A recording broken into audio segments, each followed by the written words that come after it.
Welcome to episode 47 of Soul Citizen. This is a special episode. This is the Quiet Storm episode, if you will. If you look at the date, you'll know why. But we're a bunch of dudes, so we don't really care about that. Anyway, today our conversation is about subscriptions and all that entailed. The perfect level of Flair. And today we have a couple of guests. We have Griffin. I haven't been able to hear Griffin in a while, but I'm assuming he's there. Yeah, I see him waving now. We have Tenth. He's the returning guest. And you have a special guest. First time here as a regular member, our newest team member, Dark Knight 75. He was here before as a guest a few weeks ago, but now he decided to take the plunge with us, just jump in. How you doing, man? I'm doing great, man. I'm doing real great, and it's an honor to be part of the crew and to represent Soul Citizens as a little family that you got going on here, and to be a part of that. So I'm looking forward to it. I'm looking forward to joining in discussions, getting in discussions here with the chat group and everyone else. So let's go. Can I ask a question? Tim, did you notice that he introduced me and you as guests? I don't know when did we become guests on this show. I don't know what's up with that.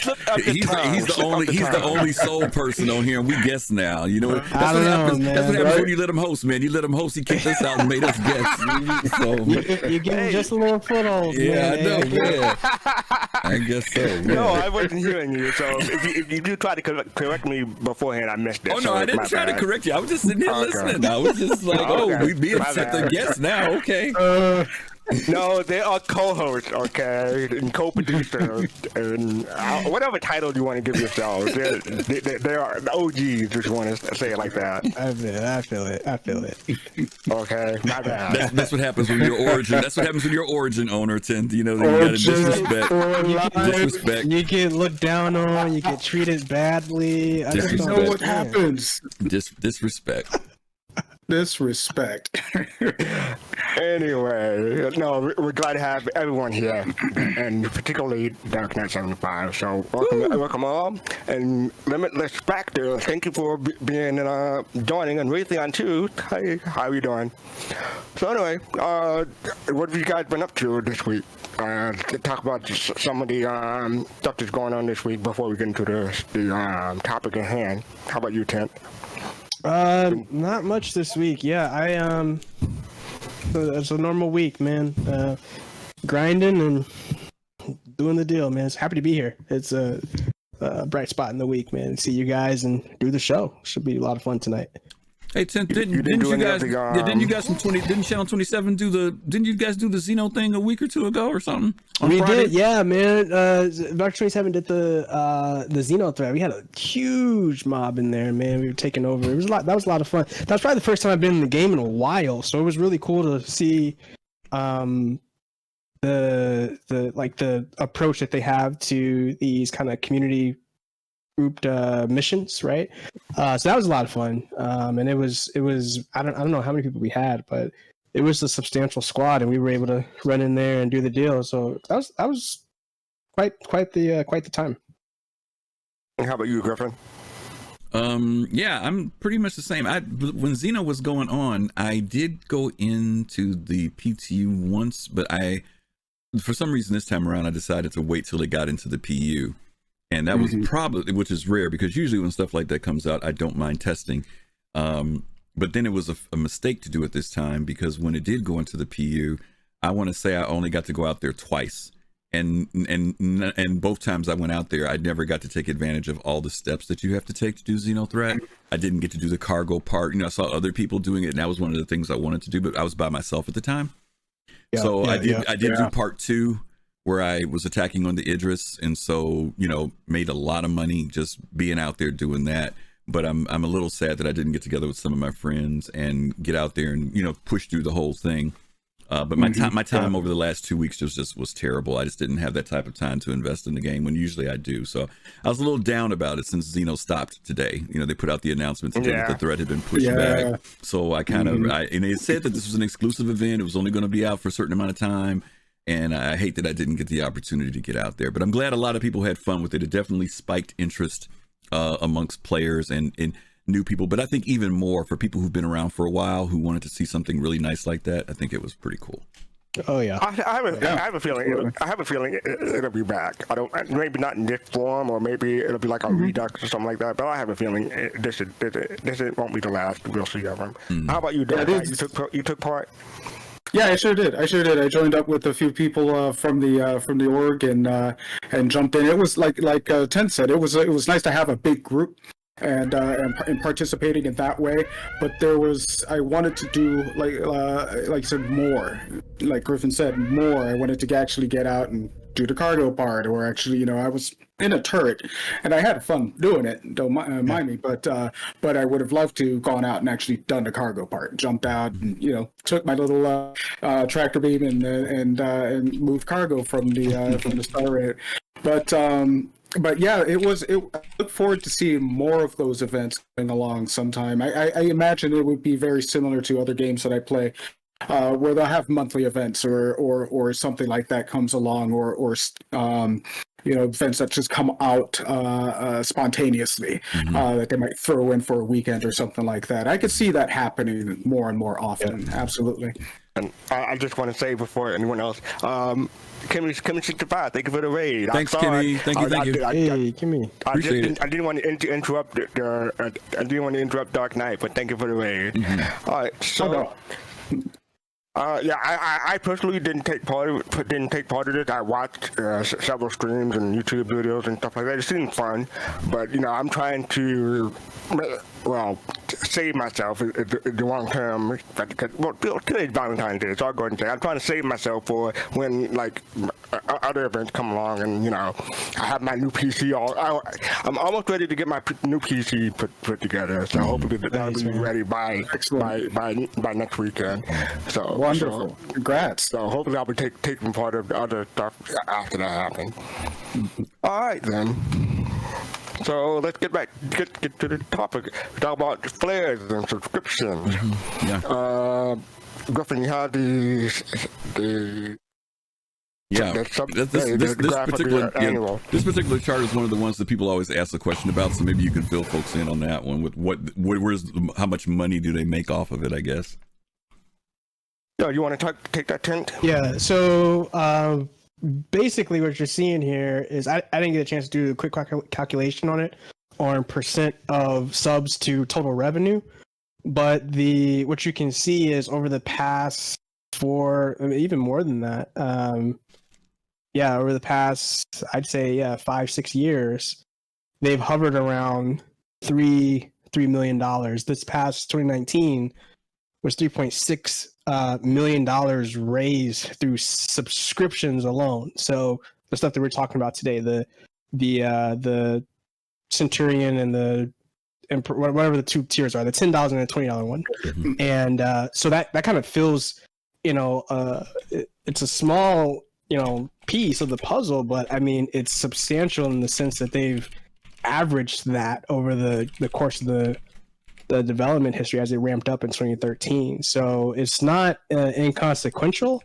You wouldn't bet the bank on it, but it is something you want to take a look at in terms of why do people keep paying and what do subs want to see as part of the benefit for paying your $10, $20 a month. Obviously, the pledges and the ships and all that kind of stuff makes up the majority of their revenue, but this is a often overlooked one that we can dive into today. I think it's worth looking at with their average of 3.2, 3.35 over the last couple of years. So yeah, it's nice chunk of change there. Nice chunk of change there for those guys. I wouldn't mind having it, but I think we should probably cover what the subscription costs to cover the shows, Inside Star Citizen and Star Citizen Live. They previously covered other shows, but just those two at the moment. And I believe they also cover events like I can't even think of it. CitizenCon event. Yeah. Like in the first few years, we never had to pay extra for CitizenCon, but now, except for the trip and lodging and stuff like that. But the last few years, they've asked us to kick in some amount to offset the cost of the venue and all that good stuff. But as far as I know, the subscription covers that stuff, or at least partially anyway. No, Kimmy, right, so, I'm not. Kimmy, by the way, that's Ritz crackers. I know, no fish ringers, buddy. Just so you know. No fish rings. Still want those fish donuts. Oh, really? No, so now we got the subscriber page up there. I'm going to bring up the link and put it in Twitch chat. Find it. Yeah, are you guys who here is a subscriber? Are you all through? Is everybody a subscriber or no? I am. Yep. Okay. Mm-hmm. Okay. How long have you been a subscriber? I got started subscribing last. It was when the Carrick was the free ship of the month, and I wasn't even thinking about it. I seriously didn't even have it on my mind. I was reading. I think it was somewhere in Spectrum or maybe it was Reddit, and somebody was talking about the Carrick, and I was reading this thread, and they said, "Oh, it was the subscriber ship of this month." And I'm like, "Oh, how do you do that?" Cause it's like almost a week into the month. I'm like, "Can I still do this?" And I looked at it, and they're like, "Oh yeah, you can subscribe now and still get the ship." And I'm like, "Oh." Well, you don't get the ship, but you're able to rent it. You have access to it. So I ran that ship all month long, making tons of money running Laranite, because that was There you go. There you go. That's how you do it. But that was what brought me into it. And yeah, that was the reason I got started with it. I'm still with it right now, and I'll tell you more why I moved from the Centurion level up to the Imperator level. Mm. Cool. Yeah, Okay, I've always been an Imperator. I just stayed on that level through, like, I want to say 16 months. I definitely have over a year, and I got my my perks and stuff like that. How about you, Tent? Yeah, I'm at the Centurion level. My wife is at the Centurion level as well, so it's kind of like if we were to combine, we'd be at the Imperator level. But we started doing it. I would say we've been doing it about 2 years now. I couldn't find anything about when you start subbing. They do tell you when you became a citizen, right? But I can't figure out anywhere where you can see like you became a subscribing citizen by X date. But it's been a minute for us. So. I think in the hair it said how many months you have. It might show in your account. The billing part. Yeah, I was gonna say it might show in your account. Yeah. And if you do change from Centurion to Imperator, it restarts almost your subscription. So you didn't really. You ended and closed out your Centurion, and you started a brand new subscription. So your dates might actually change in your. But yeah, you can look through your billing to see where when you started. Oh boys, look! So my deal. Hey, check this out, guys. It's kind of like my February 13th, 2019 was when we started subbing. So I'm just a day late of my 2-year birthday. Wow! Look at that! Oh, happy birthday! That's pretty cool. Happy birthday to the subs! Yeah, that's very cool. Yeah, cool. How about you, Griffin? I'm trying to go back far enough to see when I started because it was quite a while back. 2014. No, I'm sorry. No, take that back. I don't know. But 63 months at Centurion. But the problem was I did stop at one point. I stopped for like 2 or 3 months, and I think I had been in like a year before that. So we're looking at 5 years right now, plus maybe another year before that. So at least 6 years. At least 6 years subscribing. Oh. I'm trying to look up my information now. It'll be 15 months of Imperator. And my first one was April 4th, 2015. So 6 years, almost 6 years. Okay. Okay. I'm the baby. I'm at 7 months. Yeah. Wait. You're the new kid 8 in months town. because I changed. I'm the new kid. There you go. Yeah, but my imperial is almost old enough to drink now, right? There you go. That's it. That's funny. But on the screen, you can see we had the monthly plan and the annual plan. I always do the monthly plans, and I do the access pass. I don't do it to try to resub me every month because there's certain flares and stuff like that. I go for monthly. I go for per month, so I don't do the monthly plan. I do the access pass. How about you guys? I'm doing monthly. Oh, Yeah. Yeah. I do the. Oh, yeah. Go ahead. No, you go. Go. No. So I moved from, and this goes into the monthly because I moved from the Centurion to the Imperator. So having a monthly, I'm able to cancel out that Centurion at any time that I feel like it, and then move to the Imperator, and vice versa. So if I wanted to just stop doing Imperator for some reason and go back down to Centurion, I can do so.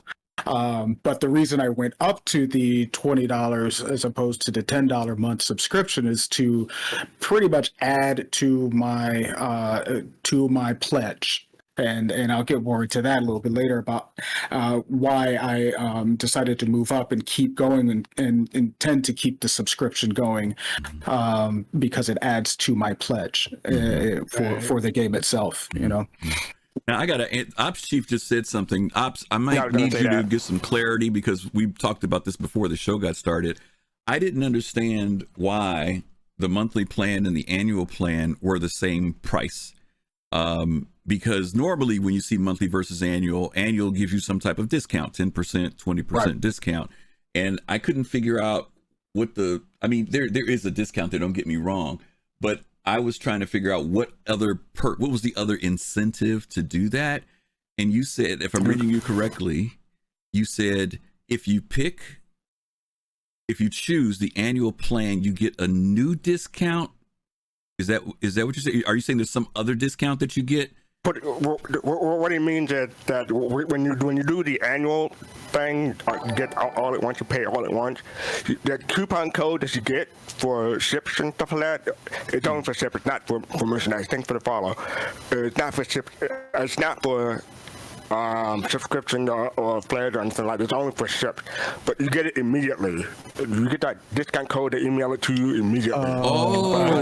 If you do the month by month, you gotta wait for the year. The coupon code annually, 12 months. you get it annually. Okay, thank you, thanks Ops, because that makes sense. I truly didn't know what the difference was, and I'm like, okay, there's got to be something more to it. So okay, I got you. All right. So you get that 10% or 10% discount or 20% plus the coupon code kind of expedite it. Right. Okay, gotcha. And you look at the page right now, you do get a $10 off the annual plan. Yeah, you get the $10 off. Ooh. Okay. I'm sorry, my camera froze.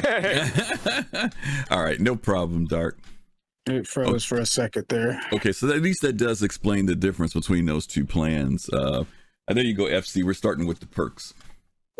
There you go. So yeah, you get the jump point access and the first wave of PTU access. I never really participate in the first wave of the PTU, but I do enjoy some of the jump points and the PDF file that they dropped and something like that. And the great thing is, whenever you do subscribe, you get access to all the previous ones, so you don't have to worry about being limited. I'll be right back. You guys go ahead and talk. Okay. All right. So how about you, Ken? Do you do the jump points or read the jump points or do the PTP? I don't read all the jump points, obviously, because I'm usually reading a ton of stuff for work, anyways. But when I have the jump points, they've been really in depth. I mean, these are really good content published, like they're really high fidelity, right? So really great there. But the PTU, I don't jump in as much, probably like you actually. I don't get in that first wave as much as I will want to, but I do both, and they're both. I mean, depending on your tolerance for playing the game, you might say I might wait until they push to live. But the jump points are definitely worth it. They have some really cool stuff in there. Yeah. How about you, Dark Knight? Yeah, I totally agree. I do read the Jump Point magazines, and it's nice to have something like that done. It kind of brings a little more depth into the game. You get to read a little bit more, up some lore, hear a little bit more about what's going on behind the scenes and little development things to kind of get some extra pictures and things like that. And absolutely about the first wave PTU. Absolutely. I do take part in that, primarily because I like to do the testing. And submit to issue council and find bugs and do all of that kind of stuff. Yeah, man. And having access to be able to get into the early part of it, and even if it's right after Evocati, and they haven't had first wave in the last 2 patches, I don't think, but if I recall, but maybe it was. They did it. I digress. We'll go back to that one. They did it. It didn't last long. It was like a week. It didn't last long. It was very quick. Right. It was real fast. But yeah, absolutely. Having the PTU access is definitely one part of why I have the subscription for sure. So Griffin, for you, I'm going to ask. We talk about the Jump Point. Do you get the big book, the hardcover? Well, that's actually why. That's actually why I walked away. Was because of that. Because I was going to say, a lot of you guys know that Ben is the person who does the production work, some of the production work on Jump Point. This is one of the projects that he still does. But some of you guys may have seen this before. Hopefully you guys can see it. This is what they do with Jump Point. They will eventually take all those PDFs and put them into a hardbound color book. That's awesome. It's very high quality. That's cool. And if you're a subscriber, you get access to this online.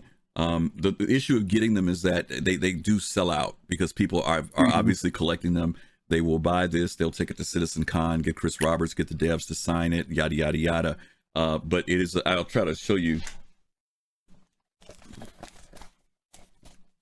if you can see that. I mean, it's full color, seriously laid out. I mean, it's really, really good, glossy.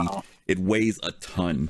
And I think this is a full year or 2 years worth per volume. I think they're on volume.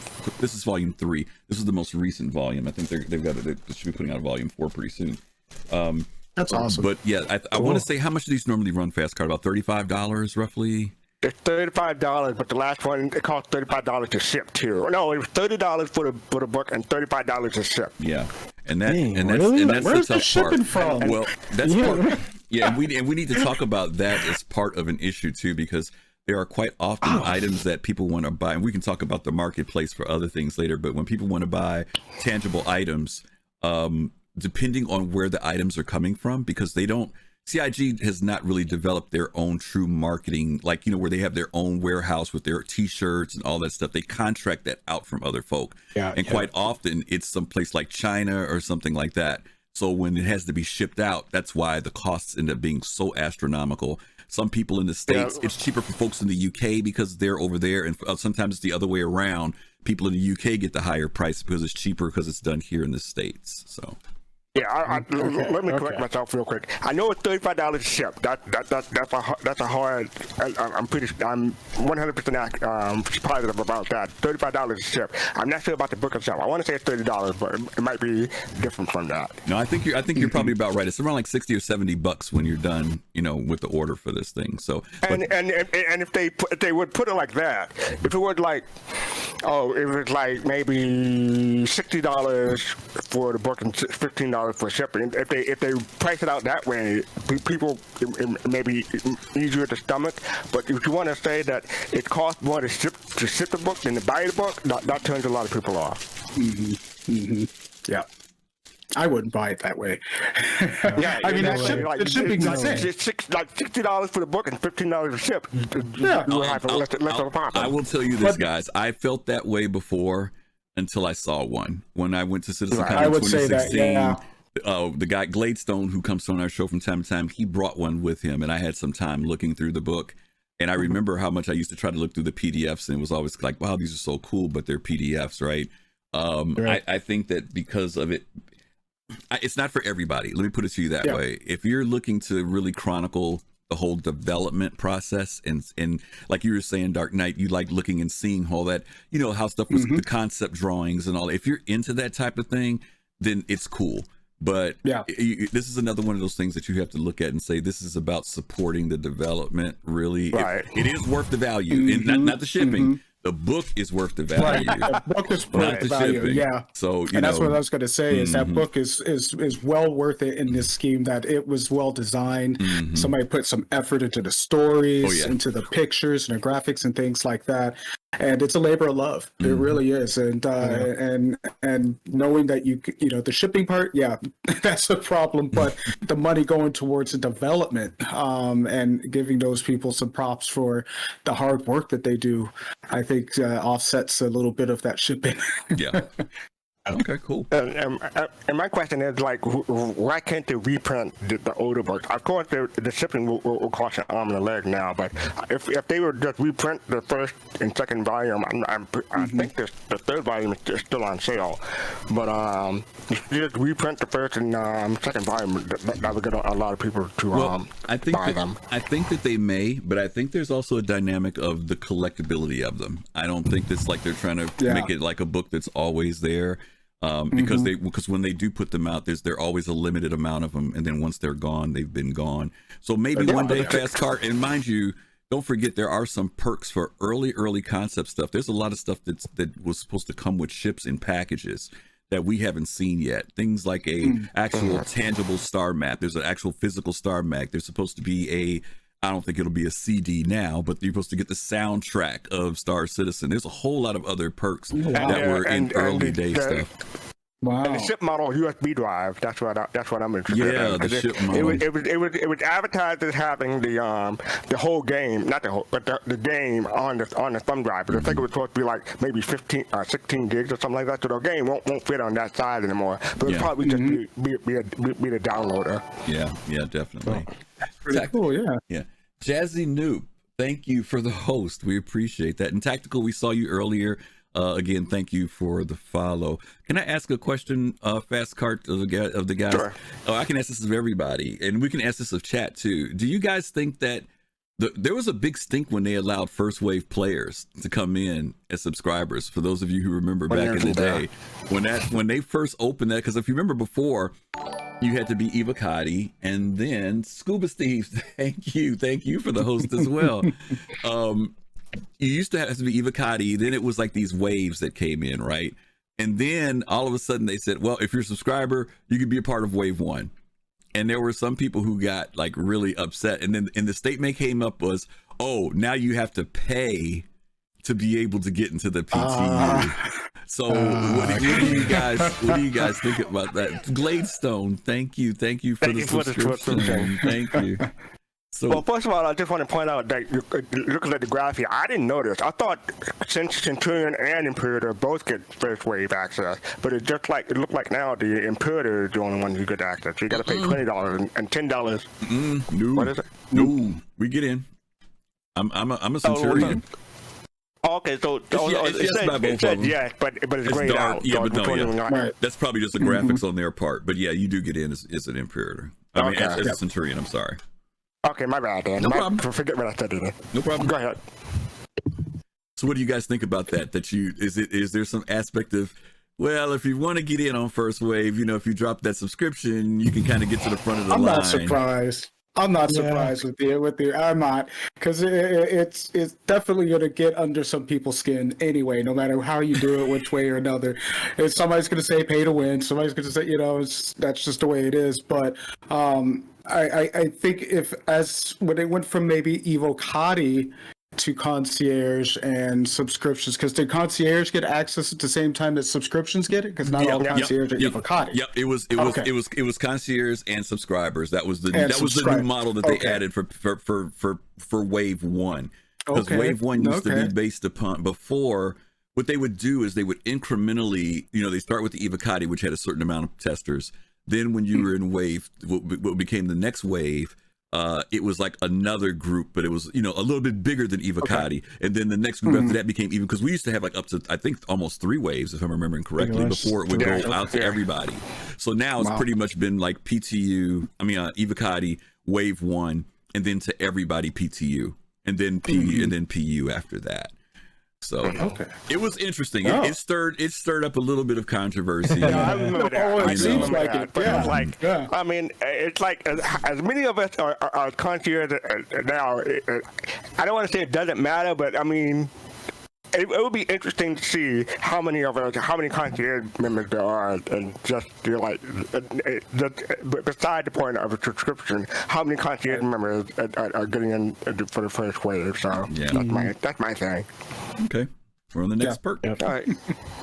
All right, so the next up we got the ship of the month and Flair. So big one. as you can see on the you see on the graphic, both Centurion and Imperator get access to the ship of the month, but the Imperator get 2 Flairs, and most of the time they're like they're different in some ways. They used to be two of the same Flairs, and it used to be, or the second Flair is always gettable, but the first Flair it's always bound to your account, and Centurion only get 1 of those.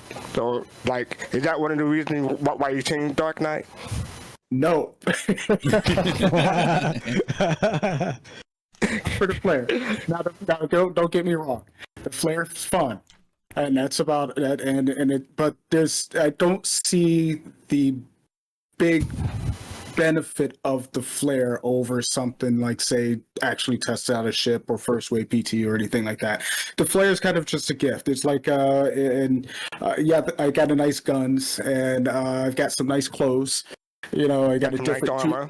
I got some nice armor. You know, some of it doesn't match with the others, but that's okay. I've got a bunch of various things, and I might look nice and everything, but nobody's going to notice my Tuvik Rust against the Tuvik White that you get from Kazaba, or something like that. It's just one of those. It's cosmetic. Now, granted, some of the weapons that you get are pretty cool. I think they got the grenade launcher, which would be rifle, and we had gotten this really nice pistol. I think before, some really, really sharp weapons, and I do enjoy those. But primarily the ship of the month, probably one of the bigger ones. Not because it's to try out, but it's sometimes you get something that's just fun to use. I've tried out the Nomad 100 million times. We have the Nomad right now. But it's great. I could just fly to a little space pickup, and that's pretty much exactly what it is. Next month, I don't know what it's going to be. I think for that it was a Cuddy Red. I never flew it. It's Drake. Yeah. But How about you, Ten? Yeah, it's the ship of the month for me, bro. Like, I don't really care about the flares. I mean, they you look and you see something cool. Like if I open up my deal and I see, oh, we got this flare or that flare or this thing and that thing, I'm like, oh, that's cool, But most times, when I am getting into the verse and there's a ship that I may want to fly for fun, or something I had my eye on that I didn't buy because it's just I have my fleet kind of set, that's fun. But by and large, I don't really care too much about the flare. It's not a big deal for me. And I don't know if we'll talk later on about the survey that CIG sent out to subs, about asking them like, what can we do to be better, or that kind of deal. Or maybe it was concierge. I don't know which one. I forget. Yeah, that was now, concierge. Was that concierge? Yeah. But so maybe that's a good. They do it for subscribers too, but at different times. They do for subs. So go ahead. Okay. So that's useful, right? Because I think there's some feedback that they can get in understanding about why do people give us that $10 or $20 a month, and how is it accounting for $3 to $3.5 million of our total revenue. Right, so hour. You get access to it. You said hour. Where's my card? Oh, right, yeah. We'll have to take it up. Take it up with us. Yeah. CR, I want my money. Yeah, right. How about you, Griffin?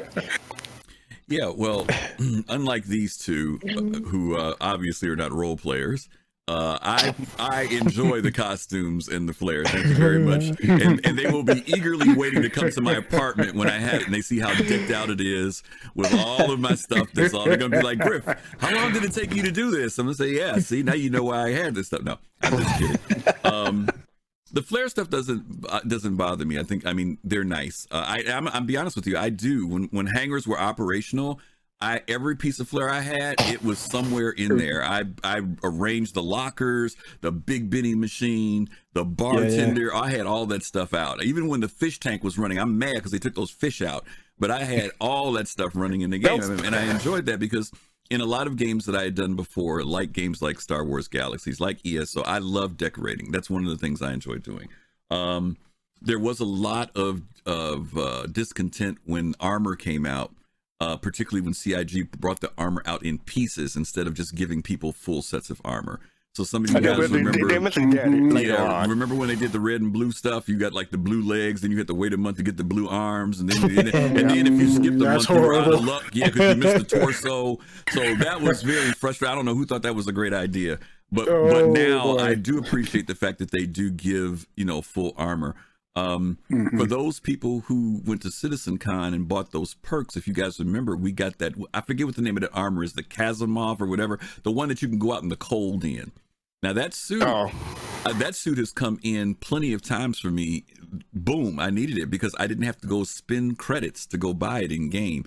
So I think it's a matter of value. It can't just be completely cosmetic. It definitely needs to be something that I feel is usable in game. Practical. Right. Yeah. The thing that's good about I think weapons, that's the Overlord one you were talking about, right? Yeah, not the Overlord. No, not that. That's the helmet. No, I'm talking about the one that's the big one you put on with the oversized everything, the orange one, the big orange one that used to be out. I put that one on too. That was a nice one. Now, the thing I want to tell people to remind about is that all this Flair stuff will pay off later on, particularly like what Dark Knight was saying about the weapons.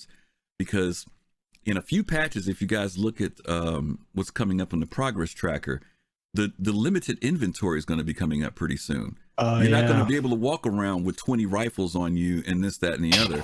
Not only that, you're going to start equipping those weapons in locations.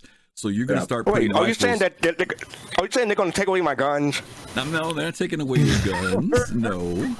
But they are going to make it so that you're going to now store your guns in your weapons lockers on your ships, in your habs. So having these multiple weapons is going to pay off later on. So that weapon that right now may not be doing much for you later on will actually have a place where you don't have to spend money later. So I'm kind of looking forward to that dynamic of Flair. As far as ship of the month, I hate to say this, I have never taken advantage. I've taken advantage of ship of the month one time out of 6 years. And it was when the Valkyrie came out. Now, then I got burned. I got burned by it. I got burned by it because I didn't read the fine print. And when I bought the Valkyrie, because in case you guys don't know, not only do we get to fly that ship for the month, but we can buy it if we want to that month. And what I didn't pay attention to, I assumed that if I bought it with cash, it had good insurance on it. And what I don't like is that the ships only have 6-month insurance if you buy them as a subscriber.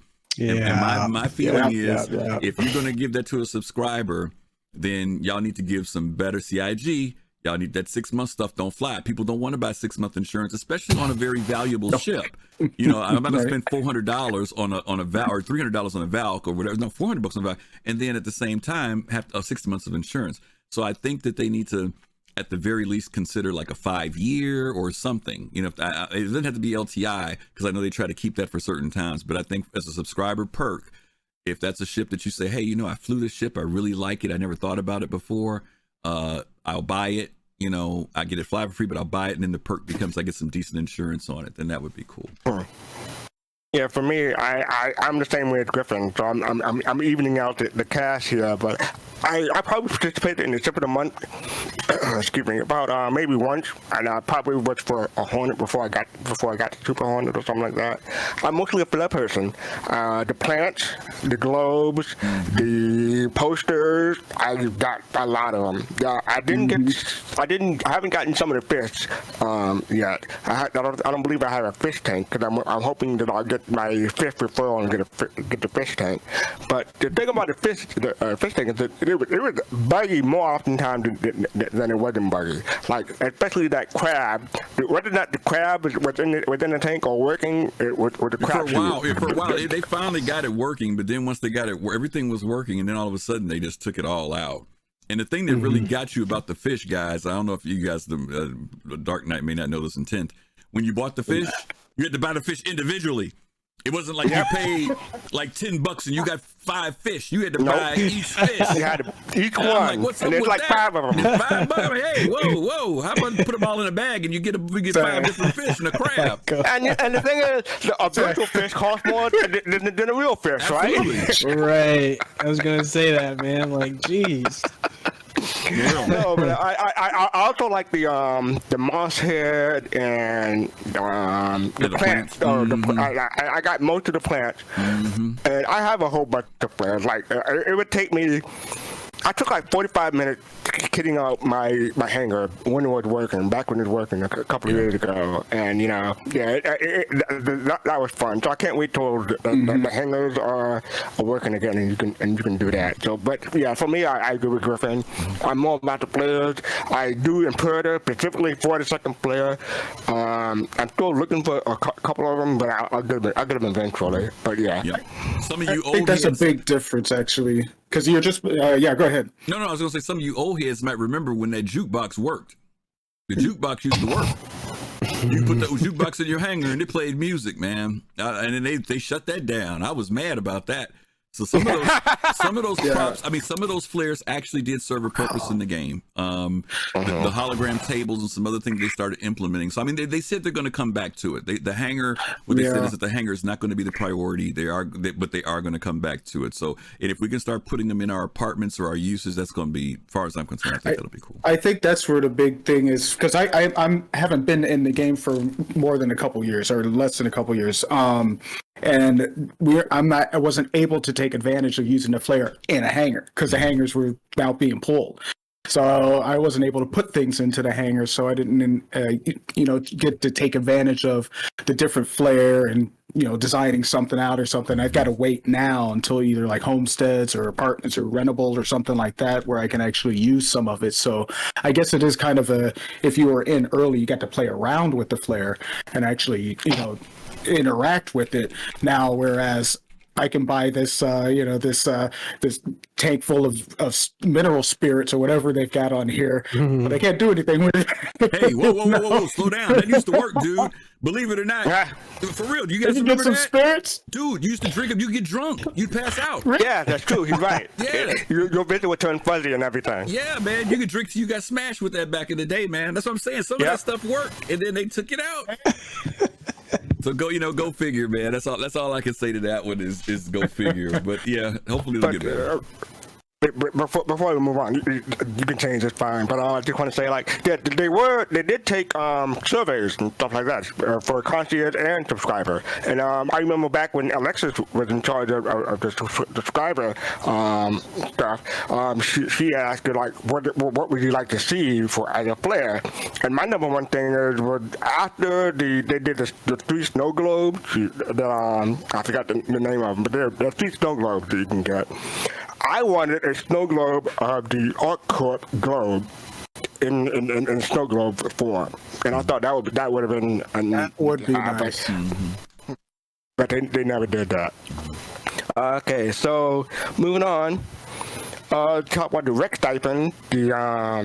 The Imperator get 40K and the Centurion get 20K of rec. That's separate from AUEC or UEC. This is a separate currency altogether. And the Imperator test flight, I can't read what I said. Can you tell me what I said, Griffin, real quick? I can't read it. I just make it. I can't read it. I'm just kidding. What it talks about is the fact that Imperators get to fly certain ships ahead of time before everybody else when they're coming out new. I think it's like a week or two ahead of time they get access. Yeah, 1 week. Let me throw something in about the rec. Dark Knight, are you familiar about rec? Do you know about that? Okay, so yes, I am familiar with it. I have never used it because I've never gone into arena all the time. Okay. Yeah. The rec at one time was before AUEC came out. that was the thing that we used to, when we were renting, we wanted to trick out our ships. We wanted to go into Arena Commander.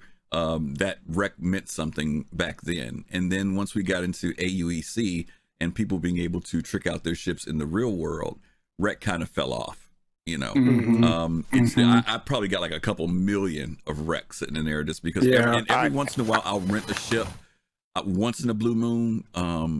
That's the only thing that it is good for me, is being able to rent something. But beyond that, that's it. Yeah. And can you rent every ship in Arena Commander with the rec, or you're only able to rent? I think there's a side limitation. Yeah, like you can't get a cap ship. Yeah, it's only some ships. Yeah, I can't remember which one. I mean, anything up to a constellation, sure, it's fine. Maybe even bigger than that. But like when I used to use rec exclusively and all the time. That was like a big thing for me for a subscription. That's one of the reasons why I did Imperator instead of Centurion. You get more rec. So how about you, Tent? Yeah, and I probably have maybe 600,000 rec. I never use it. I probably did use it when I think the last time I used it was when I was trying to go for the pirate skin Gladius. So I was in Arena Commander, but I don't think I ever finished that. But yeah, I'm with Griff. I might rent a ship, once in a blue moon or anything like that. But I agree with Envoy. It says, rec seems loosest now to me. I feel the same way. They're going to have to figure out how to revamp that deal as maybe part of a reimagining of subscriber perks, subscriber benefits, because I don't know if you start you break down some ratio and just kind of pay out rec right to subs and then just do away with the rec currency. I don't know if you would do something like that. I could see that as a viable option, but this is really not useful to me. I'm not really thinking about, oh yeah, I get my rec stipend a month, right? I'm not, Yeah, one of the worst things about rec is that it does not carry over into the PU, I believe, or at least it didn't. Yes, you can only use it in Arena Commander. So if you got this badass, Hornet or a ship or something like that you all kitted out and you can use it in Arena Commander, nope, you can't bring it into PU. Yeah, that's right. That's right. Good point. Good point. I wish they could allow you to use it, even if it was just for rental, maybe not purchase. That's what I was thinking. Use it, and you can get 7 days or 5 days or something like that. Just temporary. Because I like Kimmy saying he's got 900,000. Admiral Kusanagi has over 100,000. Fastcart's got 500,000. I've got 1.2 million. I mean, it's just kind of piling up. It's just piling up. It's pretty much it. What I'm hoping is that, similar to what Tim said, is that maybe they'll have some fractional. Thank you for the follow, BPZ. So they have some fractional conversion from rec into UEC down the line. I'm not asking for the whole amount that will just break the economy right off the bat, but maybe a 10th or 20th to I can see that UEC. Yeah. Yeah. I don't know if that would encroach into the whole pay-to-win thing that people might start having an argument about. Well, you can buy UEC now. Oh, that's right. You can actually buy it from the store. Okay. Yeah. Okay, so that's any change like that. When you start talking about currency and payouts and whatever, somebody's going to find a reason to say, you should take care of the non-subscriber because they didn't have an opportunity to be a subscriber in the time that you decided that you were going to the 20th or the 10th payout. It's just kind of at some point you got to put it down and just say you're either on the side or you're on this side, non-subscriber or subscriber, if you're going to go down that way, but at the end of the day, you have to figure out it, because if you are, we're moving on to the next piece. And a lot of it is kind of more social. When we look at the early access to purchase event tickets or the subbed in or things like that, that's a social benefit. And so a lot of people are going to look at that and say, me paying $10 to $20 a month to have access to an exclusive room or exclusive place or have first in line or whatever to talk to people in the verse where I have an org I talk with on a regular basis, right? I don't have to pay to get to that. Like you're going to have to retool this sub benefit to actually be a little bit more substantial. And in that, you might actually get people to move up the line towards where your bigger money is spent in the concierge tier, right? So if you use subs as a tripwire, you could continue to move people along the line, right? It's frictionless to an extent, and then you get them into the bigger pieces. So, anyways, yeah, subbed in early access. I think that was the next. So one. I just want to address something Pickles can get. He said I was stupid and bought hundreds of dollars in UEC. I mean, I wouldn't call it stupid. Maybe you have regret for it now, but I mean, some people it may come in handy when you first start off the game. Like you know, you may have a cash flow at the beginning of the start of the game when it actually goes live and no longer beta, no longer alpha, and you have some you know, you can buy some commodity or whatever to get a head start in the game. So I wouldn't consider it like being stupid, or maybe you got too much of it. Maybe like you could have gotten $50 instead of $100. But yeah, I've been tempted many a time to get UEC because I only have like 8,000 UEC due to my packages. Well, that's a good point, FC, because here's the thing. Pickle Skin, like, if you are going to, like we've said a lot, like, if you're going to make an investment in the game, the thing that CIG is trying to make sure you do now is that if you pay money now into the game, that it benefits you somehow, right? So you're buying up of UEC.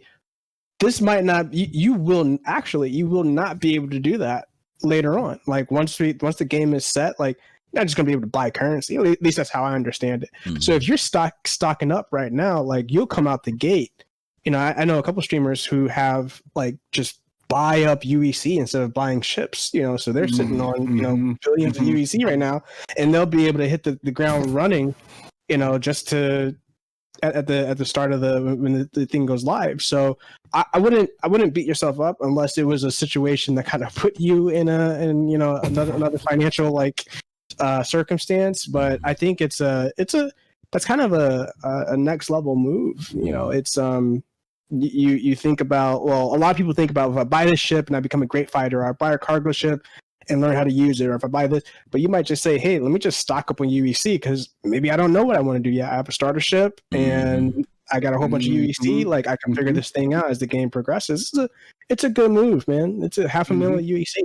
I like it. Hey, make a good Before we point. move on real quick, do you guys think of the possibility that REC will be converted to UEC in some point in the future? Or you think that's a write-off? No, not going to happen. What was the first part? He's asking if You think REC will be converted to UEC? some point in the future? Do you think so? I or think no? that they'll have to find some value for it, like you said. Whether it's going to UEC or whether they just implement some usage of it in the game. It could be, it could be used as some type of credits in the game, even if you want to buy stuff in game, whether it be buying clothing or buying weapons. I mean, there may be some other dynamics that they may use that as a form of trade, but I think that they're going to have to own up some value because they know that there are a lot of people that credits are just building up and stacking up. I just want to throw one last thing in relation to the buying of UEC. Don't feel bad about that, Pickle Skin, because people keep forgetting, and I know I forget it sometimes. At some point, this game's going to be reset, and we're all going to be back at zero. So it doesn't make a difference whether or not. No, I'm talking about like when it finally starts at zero, finally. And so, like right now, people are building millions of dollars of UEC, and that's cool. But when there's going to be a point where everybody starts at zero. And as Tenth said, you're going to kind of have a leg up. That leg up may be nothing more than saying that 3 of my ships I can trick out with class 1, class A stuff right from day one, right from start. Where a lot of us are going to be out there trying to dig up and mine and do a whole lot of stuff to start getting that money. So I ain't mad at you for doing it. I'm me neither. That's a good point. Yeah. Okay. Like, I'm still tempted to get more UEC. Like I said, I only have 8,000. But the funny thing is that there's a limit to how much UEC you can buy per day. I don't know if you guys know that, but it's in the back and everything. So, yeah. I got a quick question before we move on here. Admiral Kusanagi's asking a question. Admiral, can you bring a little bit more clarity to that. Sub money goes toward concierge. I don't know what that means, like going toward concierge. I think I know what he's talking about. Yeah.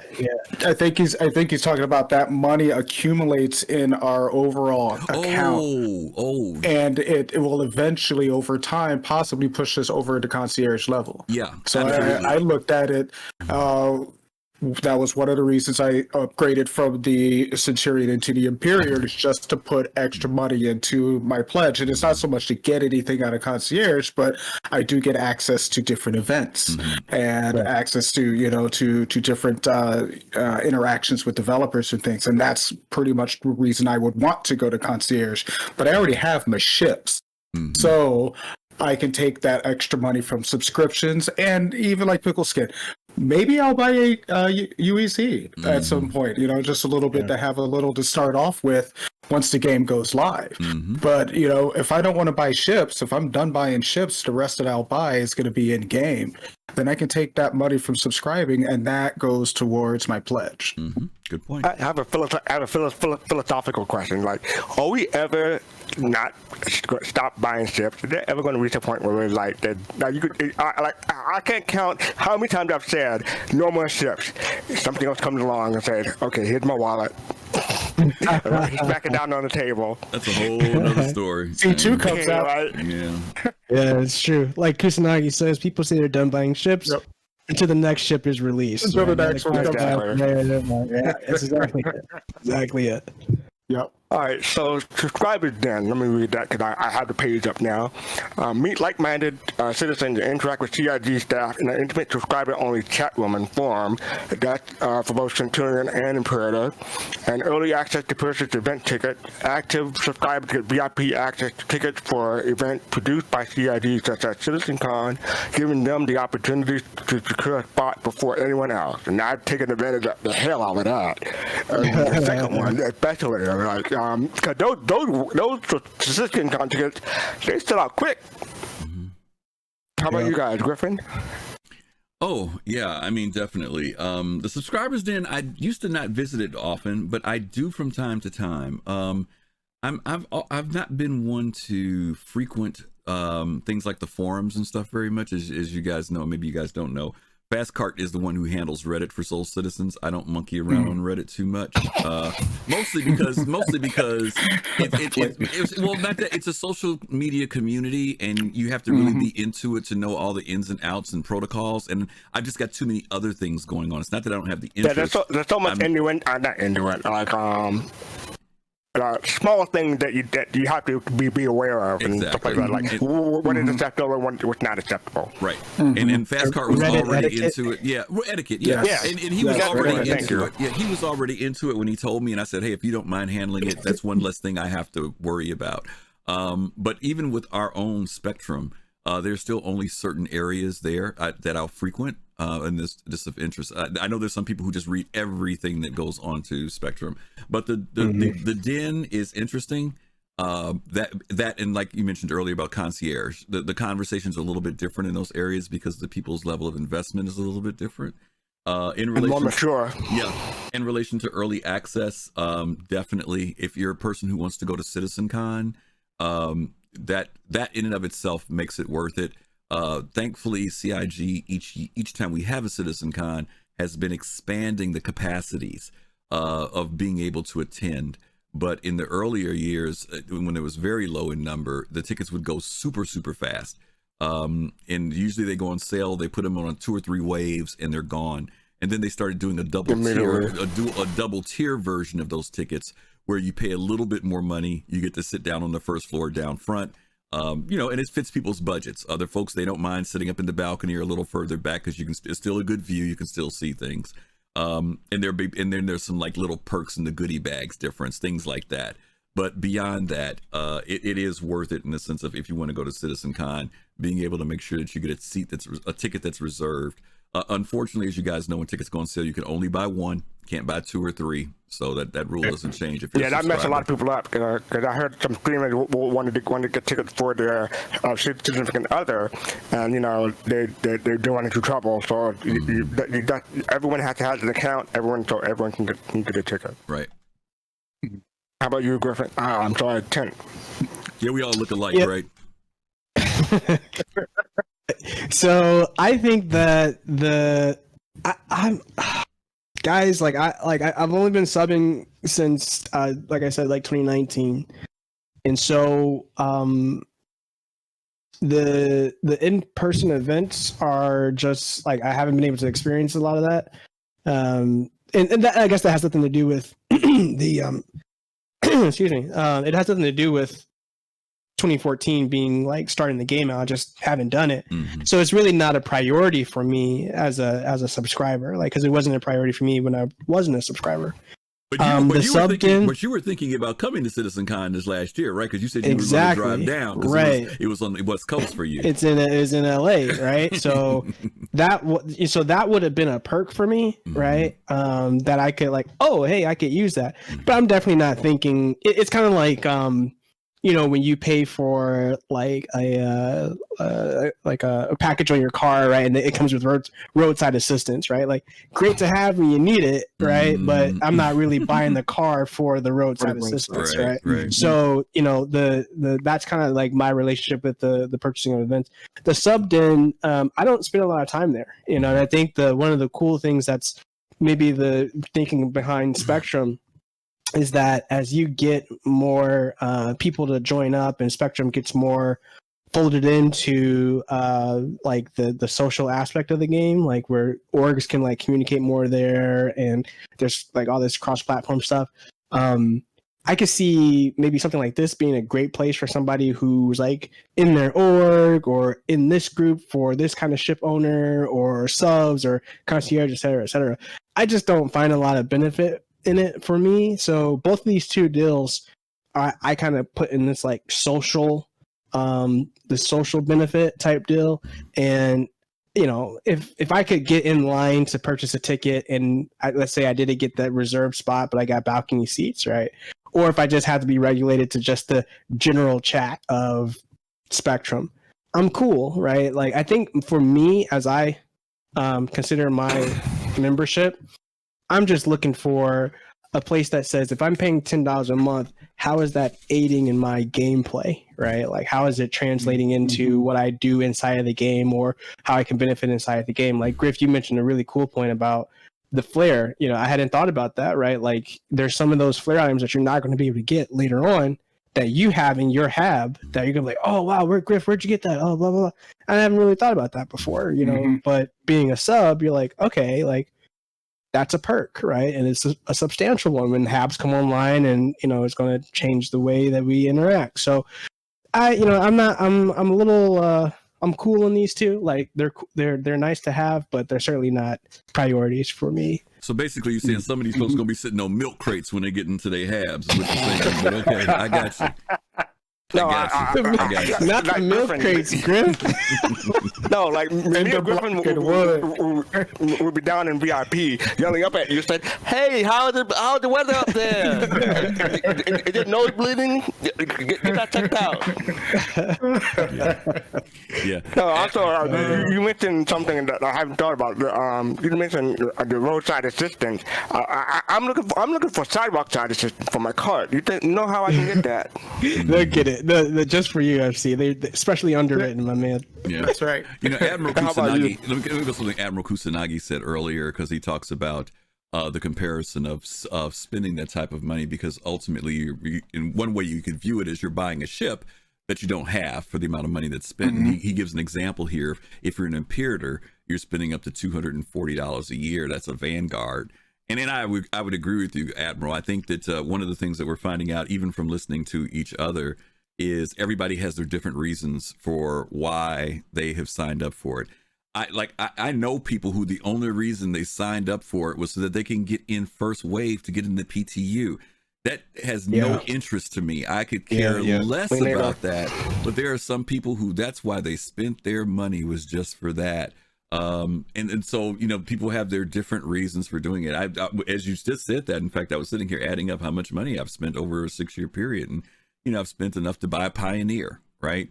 But I think this all kind of goes back to our thing that we always encourage people to say, that even with these nice little perks, these are like the incentives. It's like watching public television. You know, if you donate to us and keep public TV on, we'll send you this DVD set. That's You know, it. that That's costs, it. that Yeah. costs $8. You know, it costs $8, but you gave them $80, you know, for the thing. But you're doing the $80 because you're supporting, you know, Right. public television, right?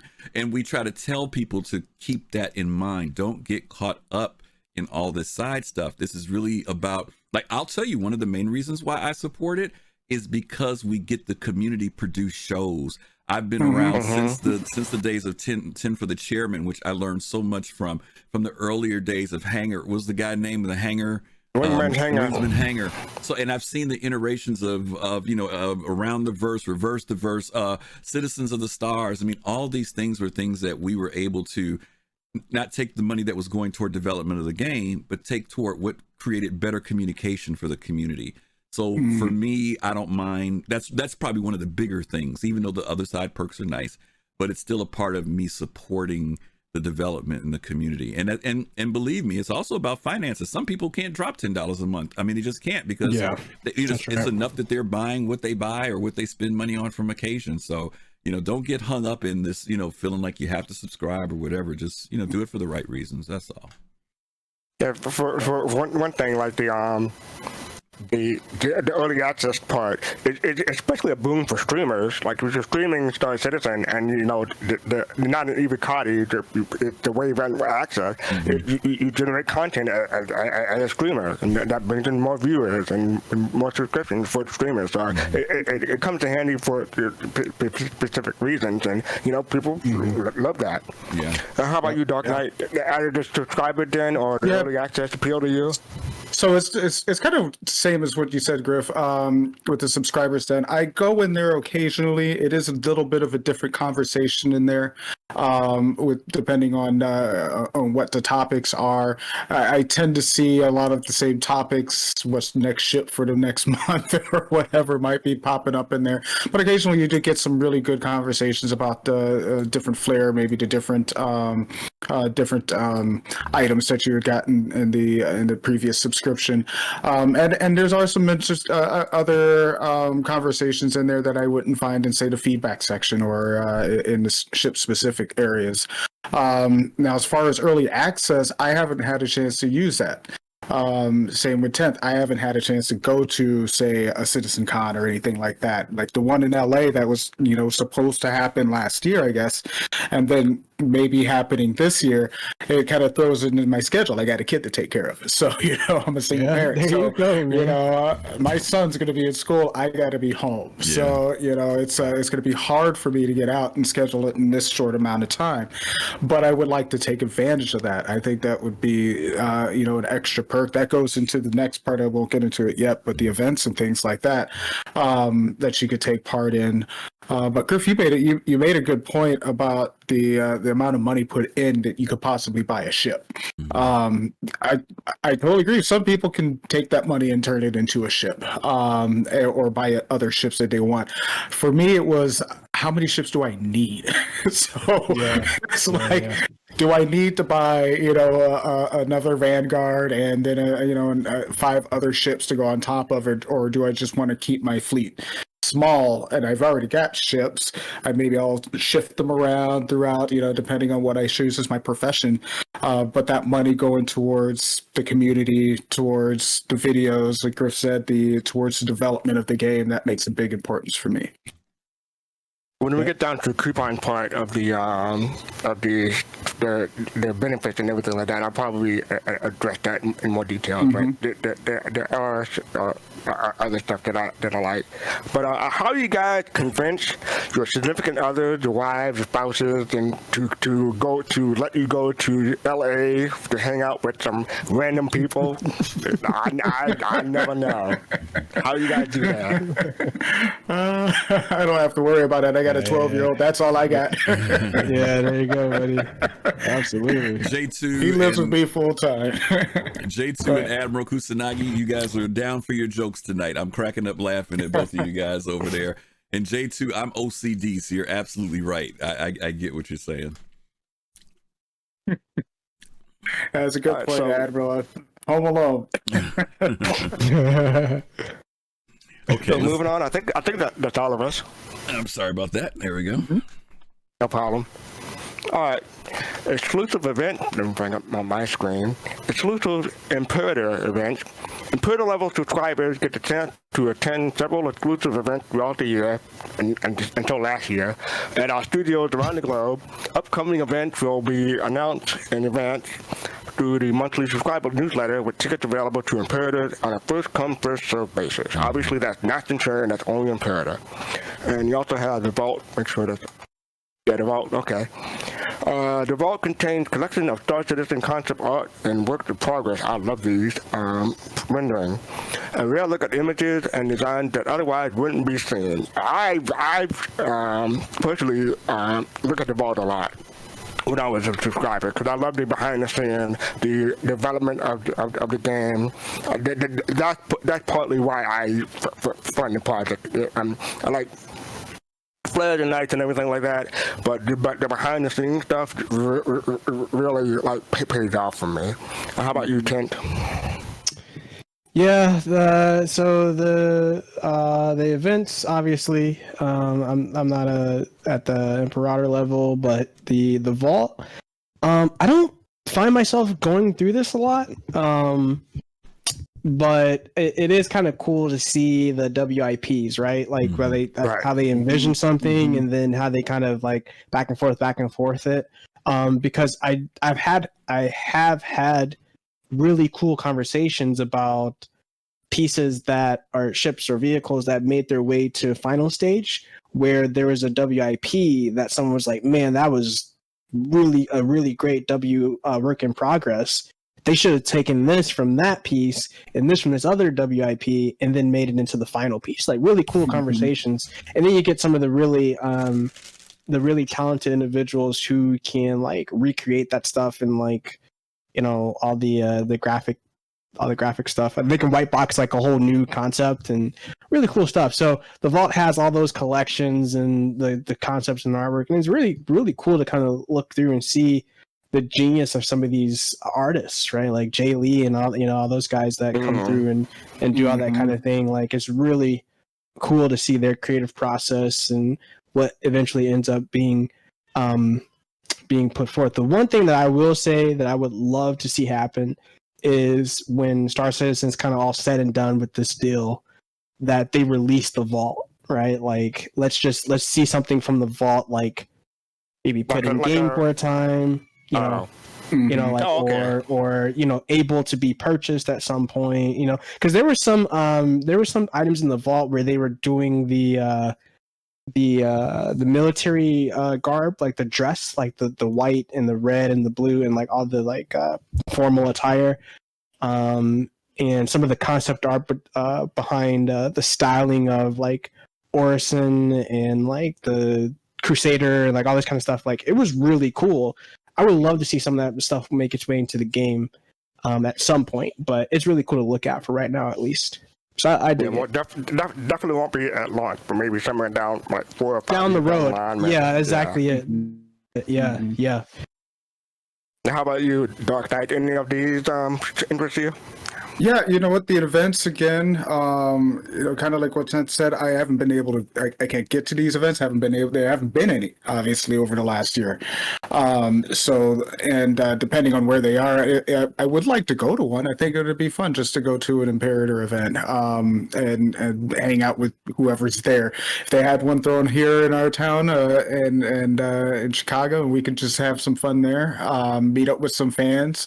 Or just, you know, friends of the game and maybe put together a party for some, you know, or something like that. Yeah.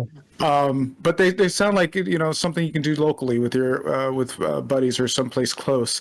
The Vault, I like it. You know, it is kind of looking into the back end, the work in progress, the things that you don't get a chance to see unless you're, you know, diving deep into, you know, to something that developers might put out. But this is really, you know, I think you mentioned, Tenth, about putting this and releasing it out.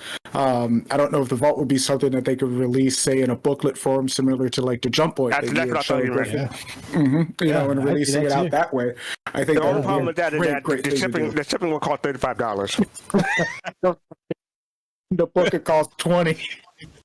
Yeah, if that. Before we get to Griffin, just want to. Oh, are you done? Oh no! I'm done now. It's just I'd like to see something like that. Mm-hmm.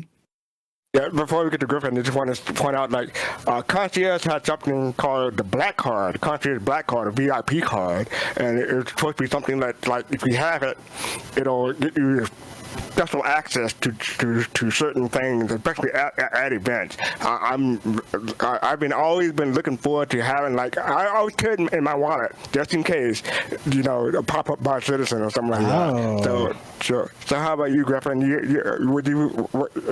Are you hoping one day the Concierge Black Card will come in handy?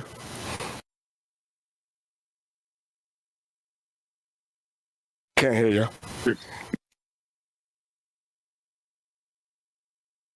We don't hear you. It's because I'm muted. Yeah. I'm trying to. I was trying to find what the price was for the Imperator events. Some of you guys remember 2 years ago they held the last 75? Imperator event.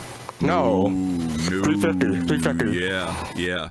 Because 350. that was one of the things I wanted to talk about. Just like when we go to CitizenCon, we pay for a ticket to go. And they're just going to sell. They're just going to give you hot dogs and hamburgers. No, that's not it. No, I was going to describe what the Imperator event is. The Imperator event is the last one was held in LA. And what you do is you literally have to, of course, pay to get out there. Your stay and everything, but you get an exclusive tour of the studio. And you get to sit there and have lunch. I mean, like a full course lunch, the whole 9 yards with the developers. They sit at the tables with you and you spend the day there with them. The thing that I remember from the last one was when people came back, they were very, very excited because there was one of the ships that they gave them an opportunity to see, which it finally leaked out eventually. There was the Nautilus. And many of the people told us, this was 2 years ago, they said that the Nautilus was almost done back then. Now, I don't know what that means by almost done, but there was a lot of excitement about it. And I think that one of the issues with, as you guys know, with the mechanics with the Nautilus is that it's a drone ship, right? And the droning aspect had not been the thing that wasn't developed. Now, I don't know physically interiors and all that, but people were really impressed with what they saw from the Nautilus that year. So they do give them some behind. Go ahead. Oh, sorry. Whatever you do, don't reveal who told you that detail because it's supposed to be NDA. No. This has been out for 2 years now. This is old news. Okay. So that's why I'm mentioning it, because if it was just recent, I wouldn't have said anything. But my point is that it gives you a much deeper. Many of us have had tours of CGI studios before, but this is much more in depth and more personal, and you get to spend time. So for people who not only want to pay, as fastcart said, $350 for the ticket because it pays for the lunch and all, and you get a whole bunch of swag. They came back with a whole bunch of stuff. But for people who are really, really into it, want to support the development, they'll go to that level of going. And I don't know how many people it was, like 100 people. It's not a lot of people that get. I don't think it was a lot. And I do remember the ticket sold pretty quickly. Yeah, they flew out. Yeah, the tickets flew out in no time flat. So if anybody in chat went to it, please let us know if you guys did go to that. Let us know what you think of it. The vault. I just want to say, J2, those freaking cards have been sold out for like 2 years. Like, I got mine immediately. Yeah, they've been going for a while. And they did like 2 or 3 waves, right? Yeah, absolutely. Radagast, yeah, you're right. ArtStation does have beautiful stuff on it. If you guys ever want to see any Star Citizen concept art, there's a lot of great stuff there. As far as the vault goes, I agree. When I go to the vault is when it's about a ship that I'm interested in. So if it's something that I'm looking forward to concept wise, or it came out, I definitely go back and look and see, what it took to get there, So that's the thing for me. I don't do that visit of every, issue of every ship, but if it's something that I'm interested in, and I'm always satisfied when I go back and take a look at it, because they're very comprehensive. There's a lot of information, seeing the progress or the evolution of a design for a ship. So that's always very cool to me. So no love for the black card, Griffin? No, I've got it. I've got mine. I just, Oh, okay. I said, I'm sorry to answer your question. Yeah, I mean, I do. I didn't earlier. My mic was off, but I do think that they're going to eventually put it to use. There are some perks now that they give to people, and we've got a show coming up on concierge. So I want to stay away from concierge too much, but we've got a show coming up talking about concierge, and there are perks for folks who are in concierge, particularly when you go even to CitizenCon that we can talk about later.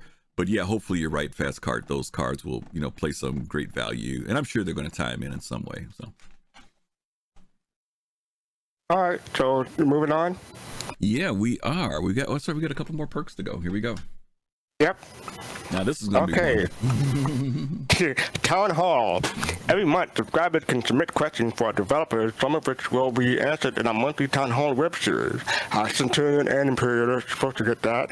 And merchandise discount on exclusive digital sale. As a subscriber, you're eligible for a discount on Star Citizen and Squadron 42 merchandise and exclusive limited ship pledges through the RSI store. Both Centurion and Imperial get that. I do the merchandise a lot, especially if there's a cool shirt, or something that I got the pen and the notebook. I got the card. I didn't get the card, but I wanted it, but they were too expensive for me at the time. And I do get a lot of merchandise. And for the town hall, I think they kind of like incorporated that into Star Citizen Live now. They did a couple of town halls, but they haven't been really called town halls recently. So how about Dark Knight? Would either of these interest you?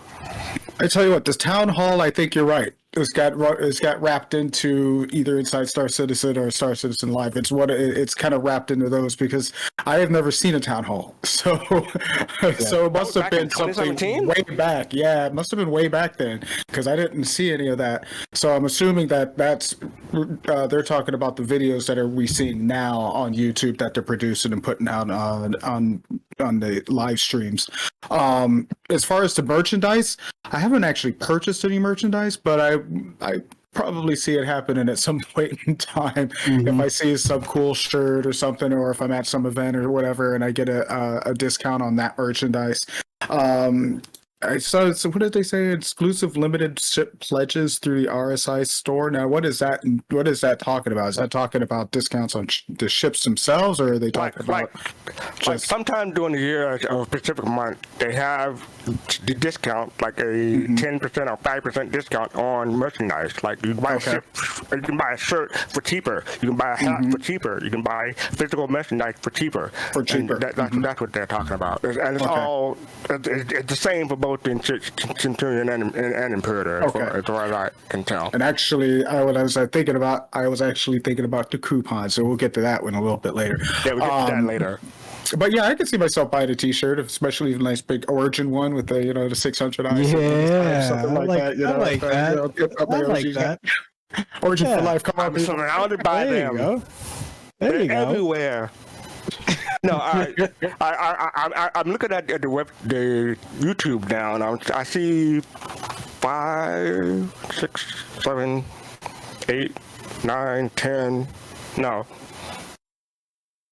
Yeah, 10, 11. There's a whole bunch of town hall listed on the under the Star Citizen channel, and as far as I can tell, the most recent one was 4 years ago. No, 3 years ago.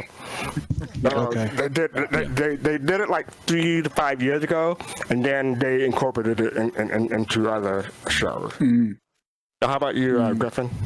Yeah, the subscriber town hall used to be, and you can kind of see from that picture, it was back in the days of around the verse when they first kicked that off.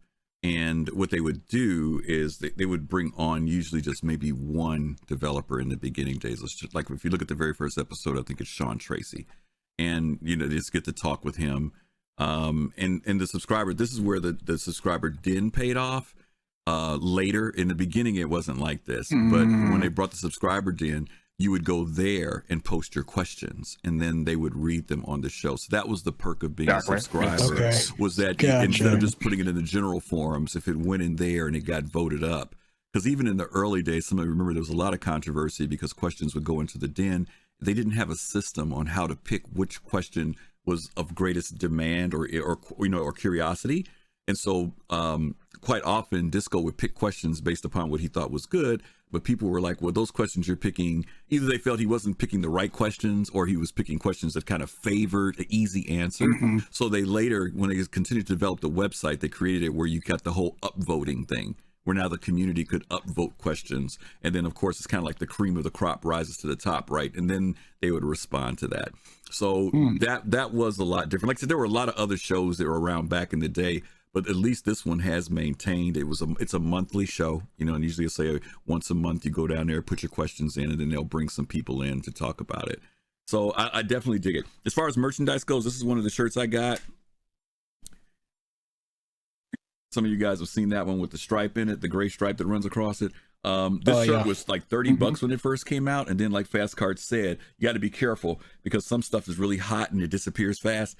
I think one day I went on there and it was like, oh, by the way, the price is now 15 bucks. You know what I mean? And so I snatched it up. But usually when that happens, they disappear or your size goes away.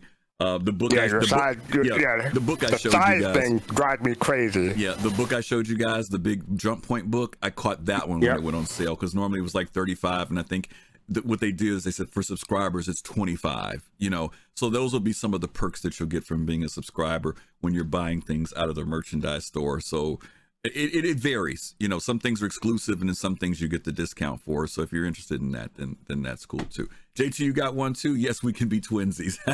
Absolutely. Very cool. And CitizenCon, we'll make sure we have him with us, bro. We'll have him with us.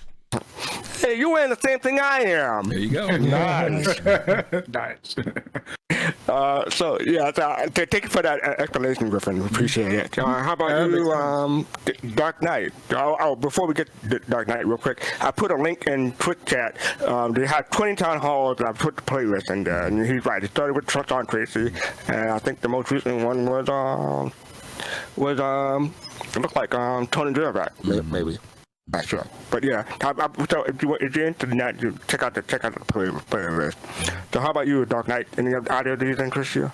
You already talked to Dark Knight, didn't you? You already got that one, Yeah, you talked to Dark Knight. You mean 10? You need 10. Yeah, I think Everyone's looking alike, I guess. Yeah. Is it just man. is it the Origin Aura there, FC? I think that's it. You know, Yeah, I'm surrounded by your auras and everywhere. So yeah, that's right. That's what's confusing me. No, sorry, go ahead.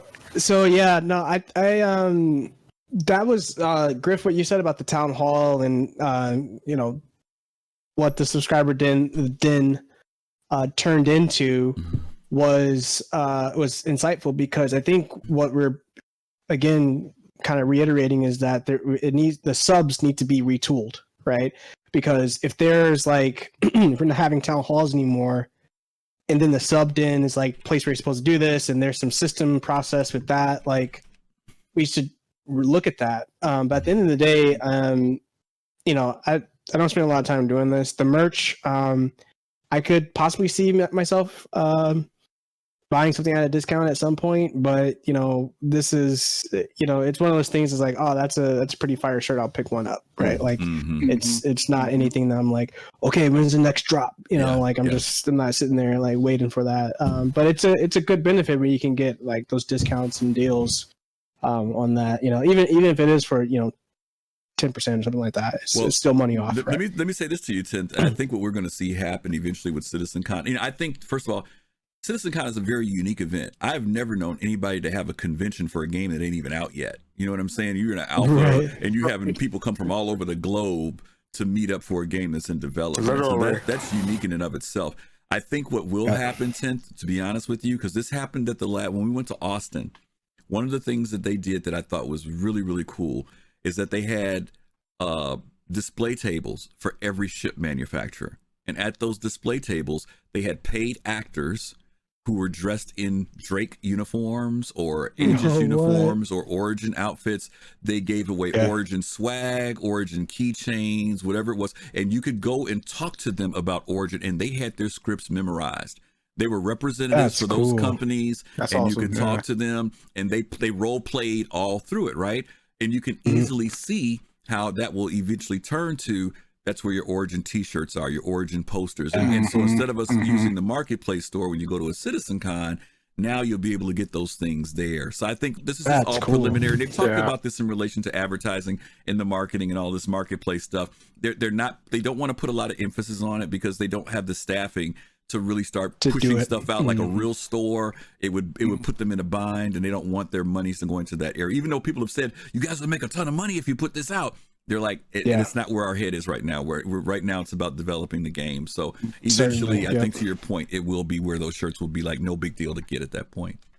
Yep. So Griffin, did you ever leave the Origin booth at the last edition on, or you just I stayed didn't even there? go. I didn't even go to that one, believe it or not. Because they were kind of spread out. You remember how they were on that first floor? They were kind of all over. But I might have stopped there, but I just wouldn't have stopped at each one of them. But I was really amazed at the actors that were there. They were totally into the role playing when you talked to them. If you wanted to recruit to sign you up or whatever it is, if there was a ship that you were interested in, they could tell you about the ship. It was really, really cool. That's cool, man. That is really cool. And people wondering why the tickets got more expensive, especially for VIP. That's where the money been. They went to the paid actors and everything like that. And I don't want to dock myself by accident. So I'm going to keep it sideways. But this is the book, the notebook, and the pen that came from China. So I got this like. One of the first physical items I got, I believe, before I got a T-shirt or anything like that. So I do participate, take part in a discount.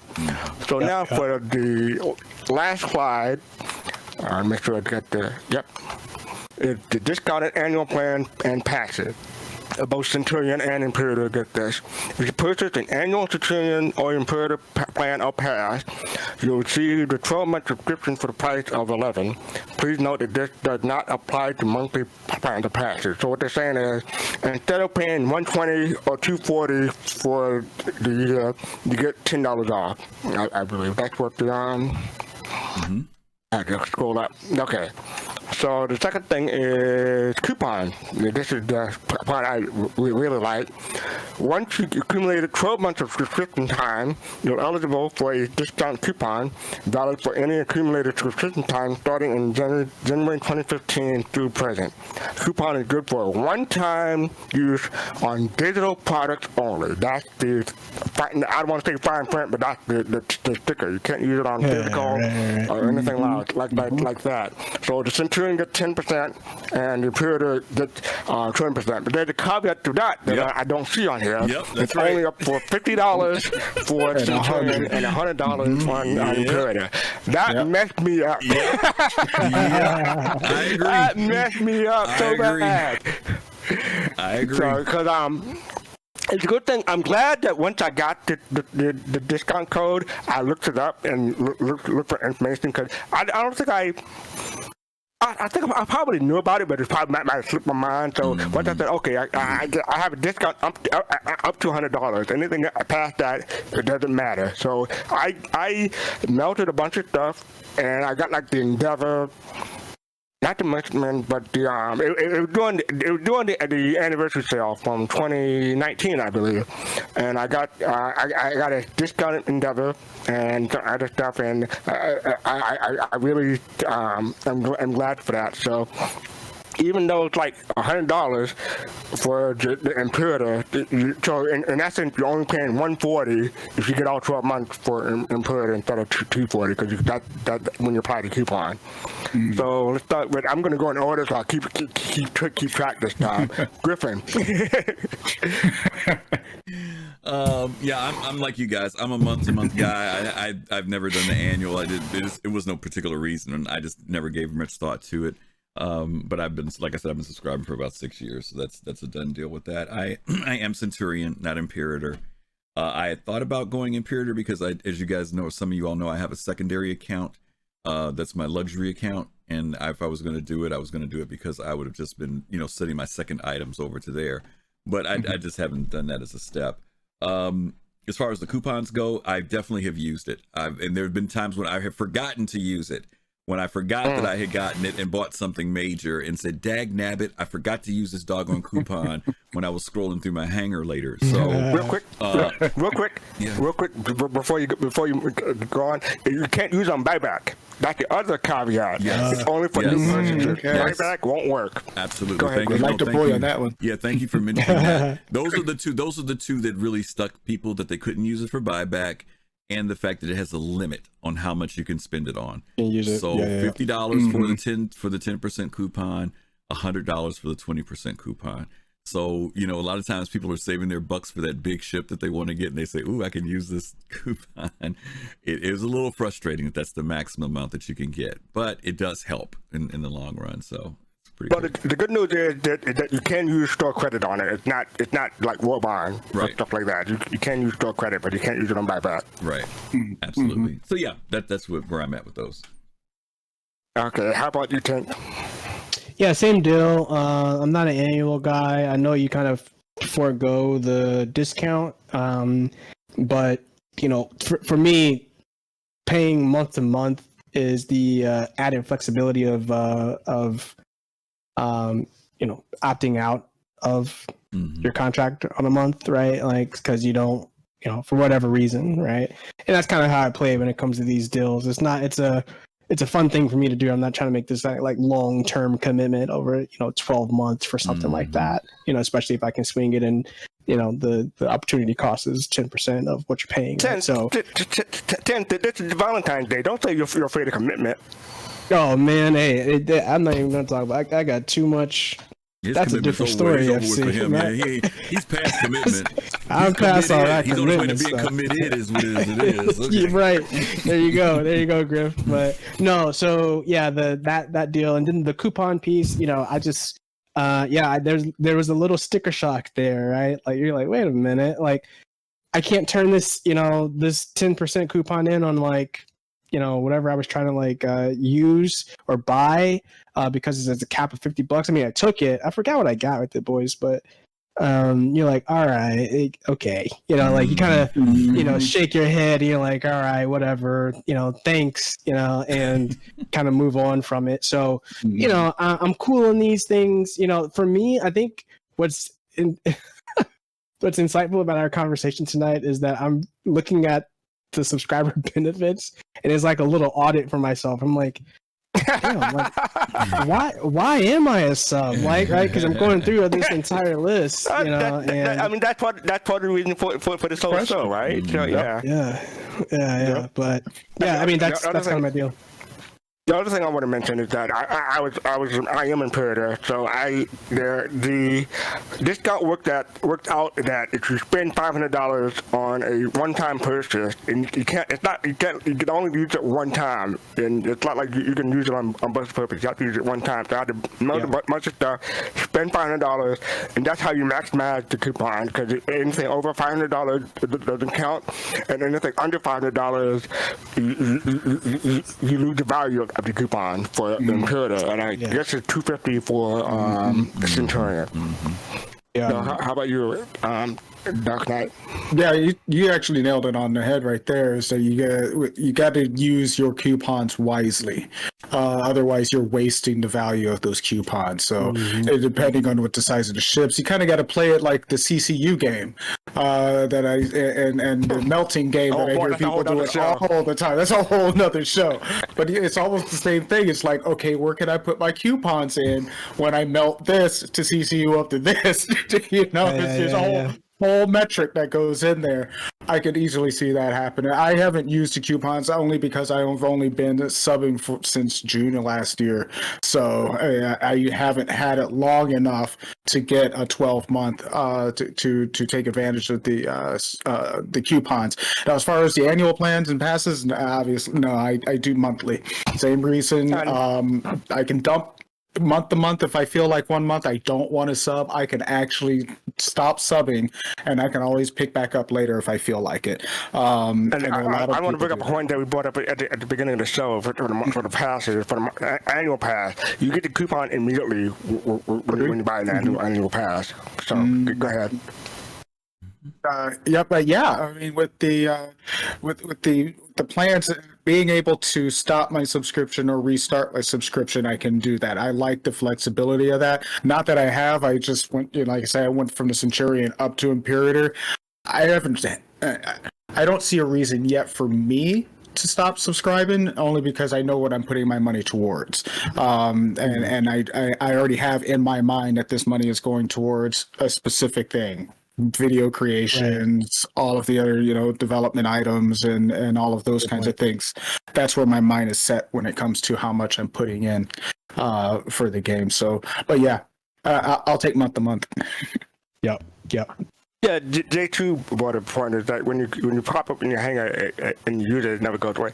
I don't think mine's going away, or maybe it's so far I have so much stuff in there that I don't notice it anymore. But I don't see the coupon there after I use it. Yeah, And they used to disappear when you used them, but I've noticed that it stayed there. But they used to disappear. And then now the last sale I did, I tried to use one. I thought it was my most recent one, and it didn't go through, and it was because it was the older one. So. Yeah, I think that they keep it as a part of a record, you know. If they do that, they should let you know when it's used, like grade it out or something like that. Yeah, that would help. Yeah. So when I use mine disappears, so that's why I never noticed that. But thank you for pointing that out. All right, so anything else? I was going to go through something real quick, fast cart with everybody, just so you guys can see. Some of you who are not subscribers, just so you'll know, when you're a subscriber, you have access to an additional tab in the account area. And this is the menu that subscribers get. And the areas that we talked about are the things that pop on there. So Jump Point is one of them. And, you know, most of you guys are familiar with Jump Point, the magazine. We talked about that earlier. Highly detailed, a lot of information in there. A lot of CIG staff work on this. You will see some concept stuff in here from time to time, but this is the most recent one. They're talking about of course, my two Origin friends here will recognize the Origin G12 there. That's right. That's on this month's issue. Beyond that, they also go to the Subscribers Den, which is another part of Spectrum. Again, it's just another forum that folks can go to as subscribers, you know, and talk about things in relation to the game. And they've got various categories for things there. Let's see what's next. The store. This is what Fast Cart was mentioning earlier about sometimes when you buy an item, usually if you're a subscriber, you will get one item. I think for subscribers, they got like the white helmet. If you were a Centurion, if you were a Centurion or an Imperator, then you got the white. And does anybody know what the other one was you got, Fast Cart? You know what the other color was you got? Not for this one. I didn't get this one. Might have been red, but okay. I don't remember. Right. And then that third one is always out there. So, you know, they know how to mess with you psychologically because you say, man, I've got two. I might as well just buy the third one. And so you end up dropping money on it anyway. What's $4? What's only $4? Right? I mean, the marketing, the mental marketing is a trip. But the fact is... that's the subscribers area in a nutshell. Right. So on the subscriber page, we will usually sometimes see two, like Fast Cart said, 2 or 3 versions of something that comes out. So that was really it. We just wanted to kind of give you guys behind the scenes if you're not a subscriber, so you could see what, you know, some of the things are they have access to. And I particularly took part in this because there's like, I mean, even though I am Imperator, you know, so sometimes I may want to gift someone a certain flares, you know, or streamers especially. They have these raffles for flares and stuff like that, and you know, and most flares are $5 at least, you know, back in the day. But now they're seeing the prices up, especially for armor. And like I particularly wanted the Studman armor. It was mostly red, but the Centurion get the blue one. So I was happy that I was getting the red one. As an Imperator, but later on, they sold the whole armor as a set, as a complete set.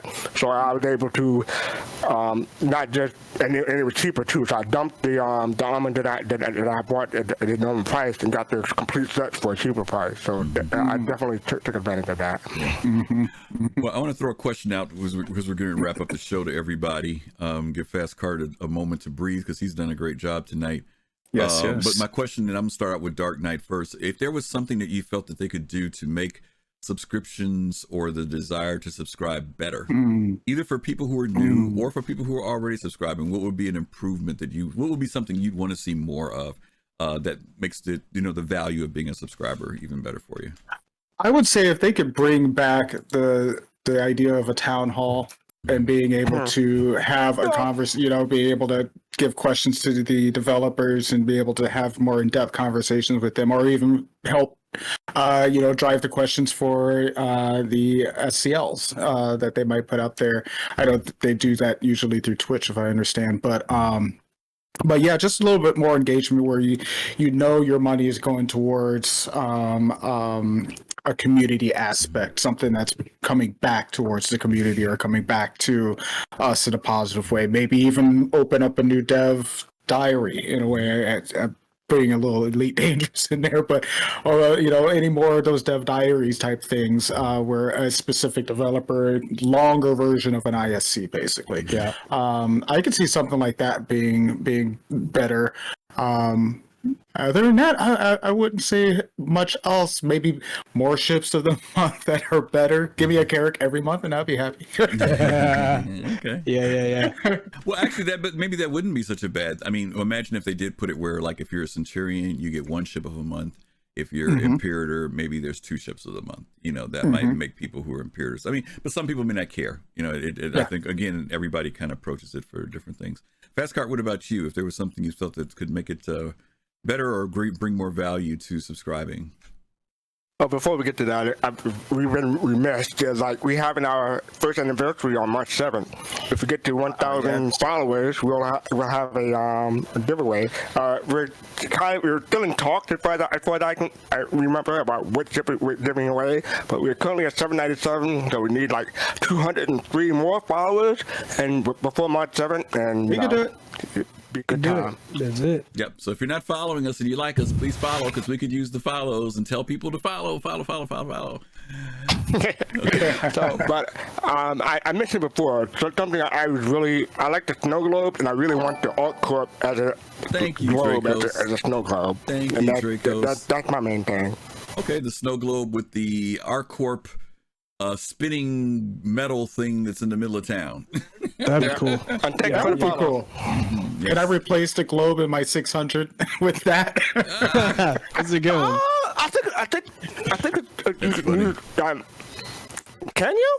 No, he's talking about the radar. He's talking about the radar. The radar. Oh, he's talking about the radar. Okay. Oh no, man. I thought you were talking about something else. Okay.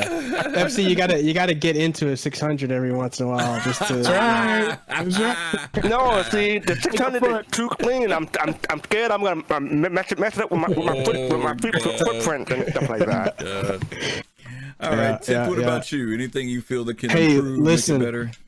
Here's what I think, and I'm a finance guy, right? So you got to come up on those discounts, man. Because here's the thing: you're trying to leverage the economy of scale, right? Mm-hmm. What you're doing is, if you come up on the discounts, they will pay for themselves as more people see the benefit of becoming a subscriber, so that they can get a discount to buy more stuff at your store, right? Yeah. So of course you got to figure out how where the threshold is for that. But I'm not convinced that the threshold is the $50 cap for the Centurion and the $100 cap for the Imperator.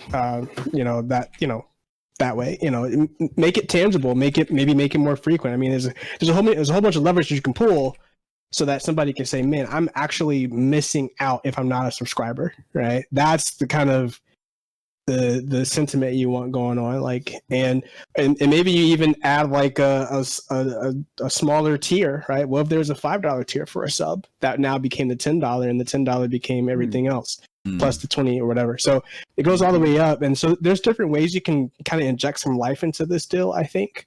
But I'd love to see some reevaluation of just the cost benefit for becoming a sub.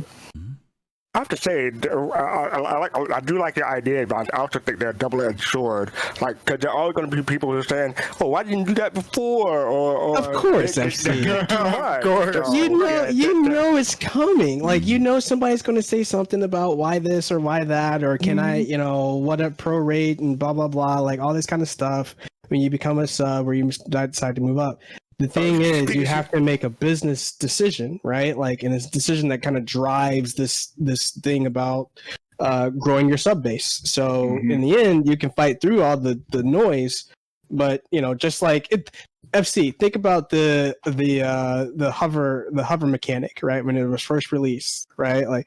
Everybody cried poo poo about it. Everybody was like, "Oh, this thing sucks," right? Blah blah blah. They took it down, retooled it, gave it back, and now you're not hearing a word about it anymore. Or maybe some. Reddit was on fire. Reddit was on fire. Right. So you just gotta weather the storm. That's all. It's always going to be something that way when we make a decision. Were you going to say fast cart? Were you going to say something?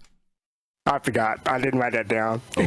I've been trying to keep track of my thoughts for small jokes and everything. I have a text document. I didn't write that down, but it's something Tim said that triggered something. Yeah. And it's not coming back, so it's lost. Yeah. I would love to see them go back to. I know right now we're on the Thursday and the Friday shows, which are great. I do miss the fact that we used to have that Monday or that Tuesday show. I can't remember, but I know RTV, man. RTV is a whole different thing, reverse the verse. But I'm talking about when they would do like that Citizen of the Stars. It was kind of like a very short thing that at the beginning of the week, and I kind of liked having that there. Thursday and Fridays are still good, no problems there. I do like the fact that format is where Thursday's kind of like a 10-minute, 15-minute piece. Friday's usually a 1-hour piece. But that other show was a show where they recognized the community. And so that's how we got to find out about people like Mr. Hasgaha, who was doing the video stuff. And first time you ever see him. Yeah, and even though they did content streamers were kind of like a lot of what they did, but they also did people who did contributions, who did graphic arts work, who designed images, who did computer models.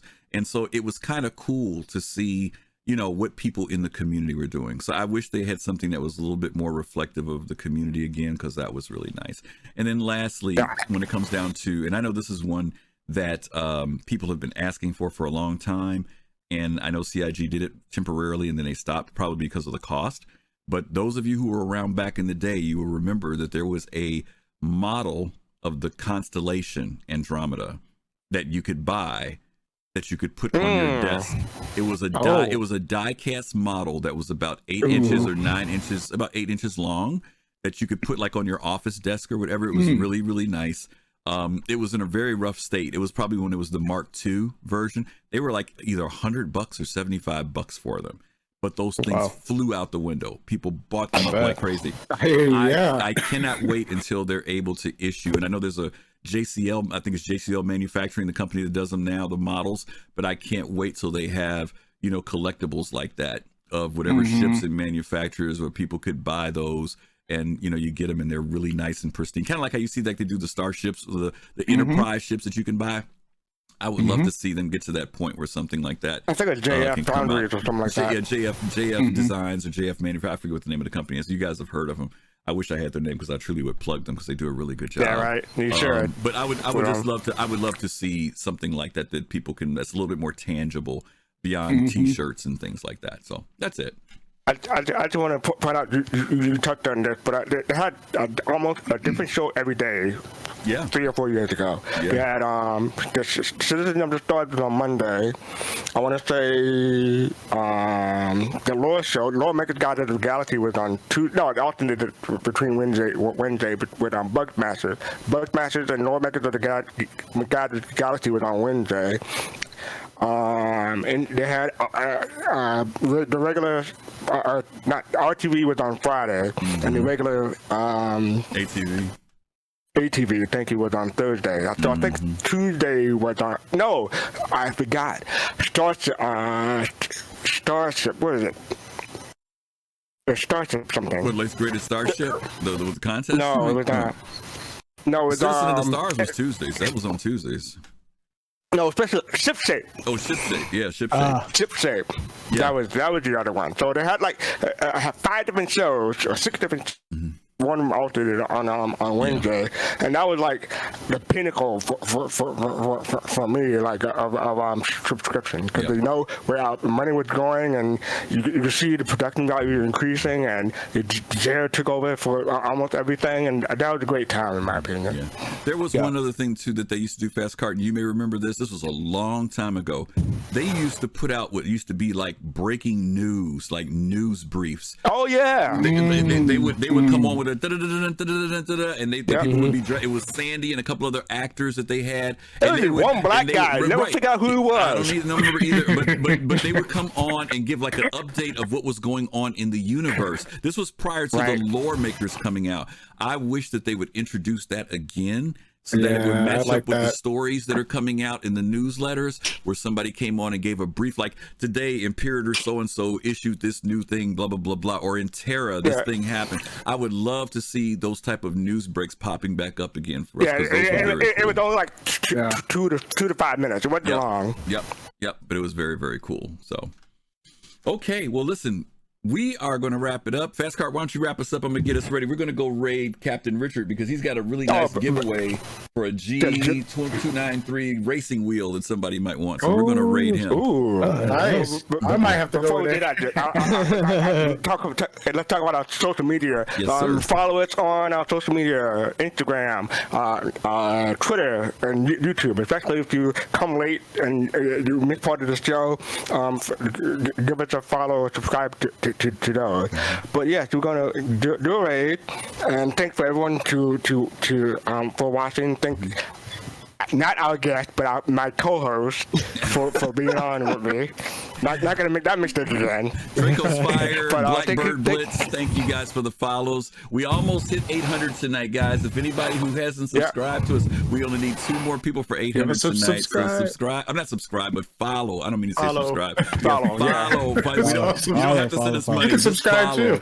Yeah, just follow. Admiral Kusanagi also said, buy Soul Citizen swag, hats and t-shirts. Thank you. Yes. So if you guys want to support us that way, you can do that too. Okay. Yeah, I just want to say thank you for Griffin, thank you for Tenth, and thank you for Dark Knight for being on. So I got the name mixed up. No, you do not all look alike. The fact, the stereotype.